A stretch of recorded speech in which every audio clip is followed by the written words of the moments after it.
हाय मित्रों, UPSC CSC 2022 MCQ batch में आप सभी का स्वागत है। मित्रों, इस बैच की श्रृंखला में आज हम जो करंट इश्यू रहे उनसे संबंधित क्वेश्चन बनाए हुए हैं वो करने जा रहे हैं। 5 क्वेश्चन है, आप जरूर देखें। पीटी 2022 में आपके लिए बहुत ही हेल्पफुल होंगे। इसी श्रृंखला का पहला हमारा क्वेश्चन है, निम्नलिखित कथनों पर विचार कीजिए। उपरोक्त कथनों में से कौन सा कथन सही है? आपको सही कथन बताना। जो 3 कूट दिए इसमें से सही कौन सा? पहला कथन ये कह रहा है, संसद निर्भरता निवारण अधिनियम 1959 लाभ के पद के आधार पर निर्भरता से छूट प्रदान करता है। आपको ये बताना क्या ये निर्भरता से छूट देता है या नहीं देता है संसदों को। दूसरा कह रहा है, उपरोक्त अधिनियम में 5 बार संशोधन किया गया। आपको बताना 5 बार संशोधन किया या नहीं किया गया। तीसरा कथन कह रहा है, लाभ का पद शब्द भारत के संविधान में अच्छी तरह से परिभाषित है। तीनों कथन में से कौन सा कथन सही है आपको बताना है। तो मित्रों, एक दृष्टि तो आपको थोड़ा कठिन लगेगा, बट इस क्वेश्चन बहुत आसान है। आपको एलिमिनेशन मेथड से आप देखोगे तो इसका सही से आप आंसर निकाल पाओगे। अगर मित्रों आपको ये पता है कि लाभ के पद संविधान में अच्छी तरह परिभाषित है या नहीं है, ये भी ध्यान हो तो आप क्वेश्चन का आंसर निकाल सकते हो। तो मित्रों, आपको पता होगा संविधान में लाभ के पद का उल्लेख है, बट अच्छी तरह से परिभाषित नहीं है कि कौन सा पद लाभ के पद के दायरे में आता है और कौन सा पद लाभ के दायरे में नहीं आता। इस दृष्टि से देखें ना तो हमारा तीसरा ऑप्शन रॉन्ग हो गया। अगर हम तीसरा निकाल देते, रॉन्ग कर देते, तो हमारे पास ऑटोमेटिक ऑप्शन ए ही सही बचता। केवल एक और दो दोनों सही बचते हैं। आपको बता देता हूँ, जो ये एक्ट है इसमें कुछ पदों के लिए छूट दे रखी है। साथ में भी संसद को पावर भी है कि वो जो छूट वाले पद है, इस पद पर ज्वाइन करोगे तो आप लाभ के पद के दायरे में नहीं गिने जाओगे। तो जो इस एक्ट के तहत छूट दे रखी है, इसमें संसद ऐड भी कर सकती है, इस पद को भी निकाल भी सकती है कि ये पद लाभ के पद के दायरे में नहीं आते हैं, ये पद लाभ के पद के दायरे में आते हैं। जो बता रखा है वो इस एक्ट के तहत बता रखा है, ये कथन हमारा सही है। और इसमें 5 बार संशोधन किया, ये कथन भी हमारा सही है। तो इस तीसरा कथन गलत हो गया। अगर आपको तीसरा भी पता होता तो हम सही आंसर निकाल सकते हैं। और मित्रों, इसी के साथ थोड़ा हम लाभ के पद के बारे में देख लेते हैं। जो यदि कोई विधायक या सांसद कोई सरकारी पद धारण करता है, जैसे सरकार जहाँ प्रत्यक्ष रूप से सरकार के नियंत्रण में हो पद, वो पद धारण करता है तो उसे लाभ का पद कहा जाता है। संविधान के अनुसार अगर लाभ का पद धारण करता है तो वो अयोग्य घोषित कर दिया जाएगा। केंद्र या राज्य सरकार के तहत लाभ का पद धारण करता है, अगर वो केंद्र और राज्य सरकार में कहीं भी लाभ का पद धारण करता है संसद या विधायक, तो वो अयोग्य घोषित किया जाएगा।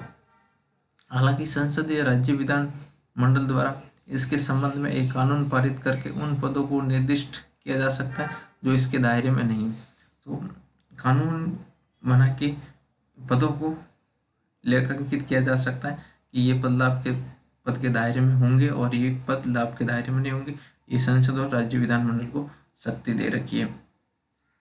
और इसमें कितने क्या होंगे, वो इसमें कोई कानून के दायरे में कितनों को छूट दी जाती है, इस पर कोई रोक नहीं है कि संसद जितना चाहे पद उनको दायरे में ला सकती है और जितना चाहे उस पदों को दायरे से बाहर कर सकती है। और ये भी कथन दे रखा है कि 5 बार संशोधन किया गया और संविधान में इसका 102 और 191 में उल्लेख है, लेकिन इसको परिभाषित नहीं कर रखा है। इस दृष्टि से हमारा तीसरा कथन गलत हो गया था। तो अब हम अगले क्वेश्चन की तरफ बढ़ते हैं। अगला क्वेश्चन है, निम्नलिखित में से कौन सा से कथन सही है? आपको बताना है। दो जो क्वेश्चन है इसका आंसर आपको सही बताना है।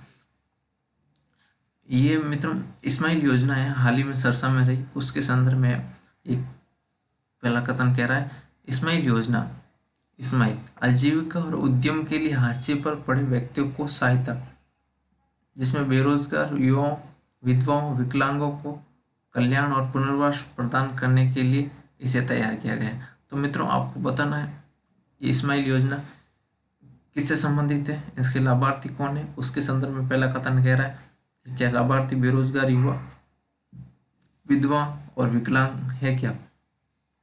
हाँ, दूसरा कथन क्या रहा है, ये केंद्र क्षेत्र की योजना है। तीसरा कथन ये कह रहा है ये सामाजिक न्याय और अधिकारिता मंत्रालय द्वारा शुरू की गई। आपको बताना तीनों में से कौन से कूट सही है।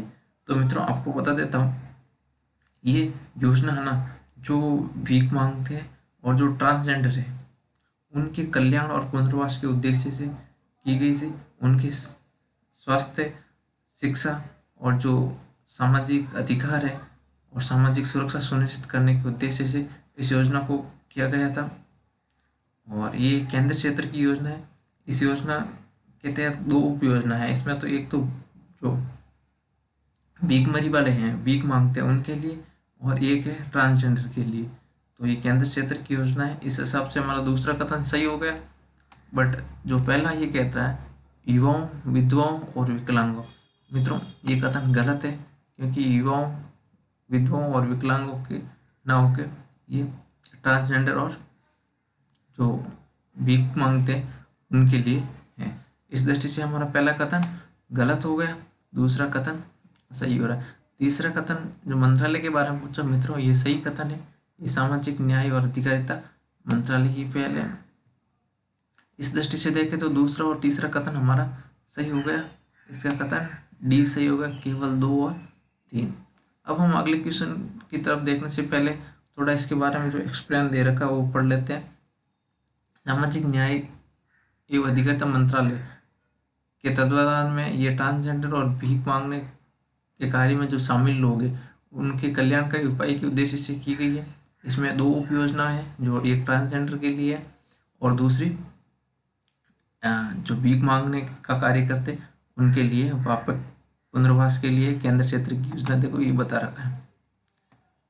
और आगे बता रखा है ये योजना उन अधिकारों की पहुंच को मजबूत और विस्तारित करती है। जो इनके अधिकार है उन तक पहुंच को सुनिश्चित करती है और साथ में कानूनी सुरक्षा और उनके सुरक्षित जीवन का भी वादा करती है।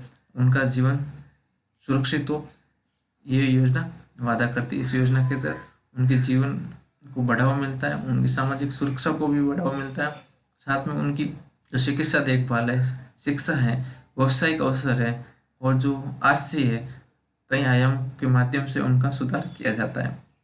और इसमें जो बजट में प्रावधान किया गया है 2021-22 से 25-26 तक 365 करोड़ रुपए आवंटित किए गए थे। इस दृष्टि से हमारा ये देख लेगा आप क्वेश्चन। अगला हमारा क्वेश्चन है मित्रों आईआर से संबंधित है। तीसरा क्वेश्चन, निम्नलिखित में से कौन सा कथन सही है, आपको सही कथन बताना है।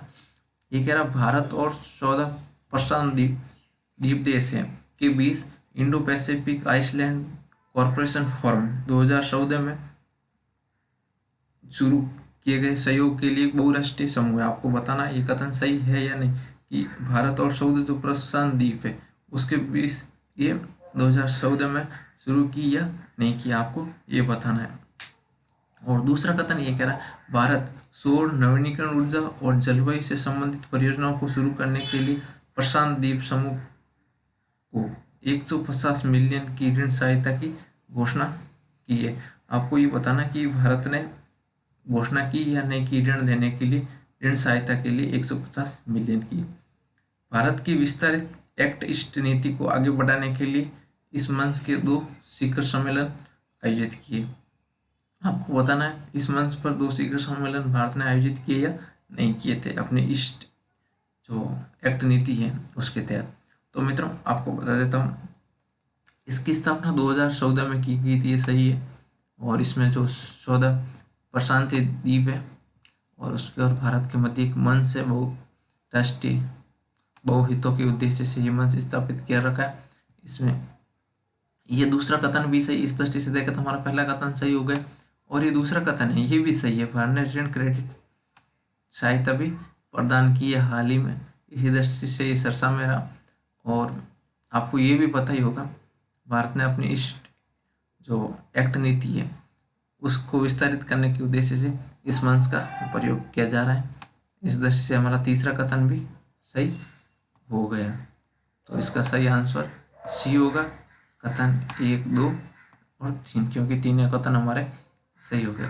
अगला क्वेश्चन मित्रों हमारा TOR द ओनियंस राउटर अक्सर सुर्खियों में जो किससे जुड़ा आपको ये बताना है। जो द ओनियन राउटर है, इसे शॉर्ट में TOR कहते हैं। ये किससे संबंधित है? क्रिप्टो करेंसी से, 5G नेटवर्क से, डार्क नेट से और इंटरनेट ऑफ थिंग्स से। तो मित्रों आपको बताना है इसका कथन कौन सा। मित्रों आपको बता देता हूँ, इसका कथन सी सही होगा, डार्क नेट। और इससे मित्रों इससे अब हम इनके थोड़ा एक्सप्लेन देख लेते हैं। एक्सप्लेन के तहत ये कह रहा है डीप वेब, आपको पता होगा डीप वेब वो है जहाँ पर सर्च इंजन से परिणाम प्राप्त नहीं किया, जहाँ से अपन यूजर नेम और पासवर्ड के माध्यम से अपन करते हैं ना, जैसे हम पर फेसबुक खोलते हैं, अपन जीमेल आईडी खोलते हैं, वहाँ पे आप जीमेल पे कोई अन्य व्यक्ति बिना पासवर्ड और यूजर नेम के नहीं पहुँच सकता। वो डीप वेब के अंतर्गत आता है। जो सतही वेब है, सतही वेब वो होता है जैसे अपन गूगल पे सर्च करते हैं, कोई भी अपन सर्च किया गूगल, वो अपने गूगल आसानी से हमें प्रोवाइड करा देता है। तो ओपनली सबके लिए ओपनली खुला है, कोई भी वो सर्च कर सकता है, वहाँ से डाउनलोड कर सकता है, वहाँ से देख सकता है। वो सतही वेब कहते हैं। और मित्रों आपको एक ये भी कथन बता देता हूँ, जो अपन सर्च करते हैं गूगल पे हर चीज़, अपन सोचते होंगे कि ये सबसे ज़्यादा डाटा यही है, लेकिन मित्रों बता देता हूँ ये सिर्फ 4% है इसका भाग। जो ये डार्क वेब है जहाँ पे हम आसानी से नहीं पहुँच पाते हैं, ये अवैध गतिविधियों, गुप्त सूचनाओं को आदान प्रदान करने के उद्देश्य से स्थापित किया जाता है, यहाँ तक आसानी से नहीं पहुँच पाते हैं। जो अपन इन पर आसानी से नहीं पहुँच पाने का ये कारण है the Onion Router encryption tool की सहायता से इसको छुपाया जाता है, इसी वजह से हम इस पर आसानी से नहीं पहुँच पाते। ये जैसे मानव तस्करी, मादक पदार्थों की खरीद बिक्री, हथियारों की तस्करी आदि जैसी अवैध गतिविधियों के प्रयोग के लिए इनको उपयोग किया जाता है डार्क वेब को, ताकि आसानी से किसी बाहरी व्यक्ति को पता नहीं चले। इसी कारण ये सरसा मेरा।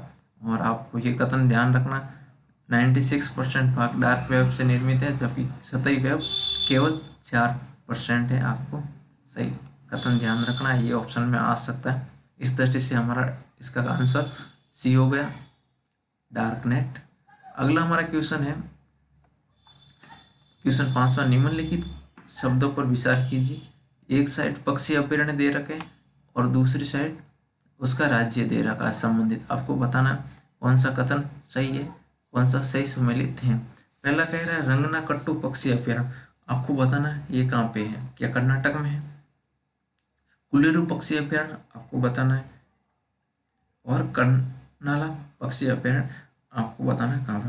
मित्रों आपको दूसरा ऑप्शन तो पता ही होगा, कोलेरू लेक पे, जो कलेरू पक्षी अभ्यारण्य है, इसको कोलेरू पक्षी अभ्यारण्य जो भी आप कह सकते हो, वो आंध्र प्रदेश में है। इस दृष्टि से हमारा कथन ये भी सही हो गया। और जो ये कर्नाला पक्षी अभ्यारण्य ये बॉम्बे में स्थित है, इस हिसाब से हमारा मार्क्स सही ऑप्शन आ रहा है, तो ये भी सही हो गया।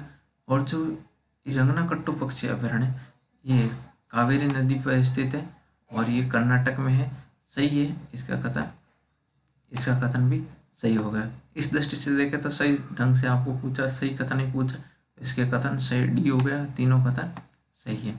मित्रों आपको बताते तो थोड़ा एक्सप्लेन इसमें देखो, कर्नाटक के मांड्या जिले में स्थित है और कावेरी नदी में एक द्वीप है, उस द्वीप पर अवस्थित है, ये ध्यान रखना। ये द्वीप है नदी पारिस्थितिक तंत्र का उदाहरण है। जो कलेरू पक्षी अभ्यारण्य आंध्र प्रदेश में, ये बता ही दिया।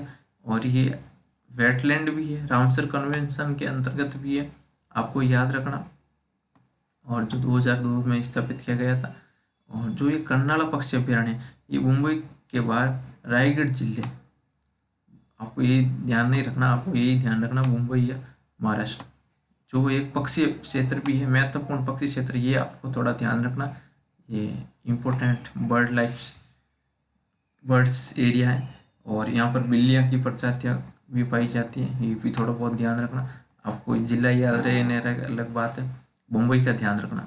इस दृष्टि से हमारा इसका कथन डी सही हो गया। मित्रों इसी के साथ हमारी 5 क्वेश्चन की श्रृंखला समाप्त होती है। आप वीडियो को लाइक करें, शेयर करें और चैनल